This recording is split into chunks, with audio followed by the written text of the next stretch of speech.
ఆత్మతో ప్రారంభిద్దాం, ఆత్మలో ప్రారంభిద్దాం, అందరూ ఆత్మలో ప్రారంభిద్దాం.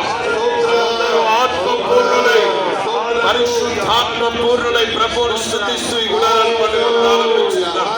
అందరూ స్తుతించాలి, అందరూ స్తుతించాలి. బిగ్గరగా బిగ్గరగా బిగ్గరగా ఆకాశాన్ని అంటేటట్టుగా మీ నోట దైవనామస్మరణ స్తుతి. హల్లెలూయా, హల్లెలూయా, హల్లెలూయా. గ్లోరీ, గ్లోరీ, గ్లోరీ, స్తుతి. స్తోత్రం, స్తోత్రం, స్తోత్రం. సర్వోన్నతుడా, సర్వశక్తి కలిగిన వాడా, మహోన్నతుడా, మహాఘనుడా, అద్వితీయ సత్యవంతుడా, సదయుడా, రక్షకుడా, ప్రభాకరుడా, స్తోత్రం, స్తోత్రం, స్తోత్రం. అందరూ రెండు చేతులు పైకెత్తి బిగ్గరగా బిగ్గరగా బిగ్గరగా all glory be to God.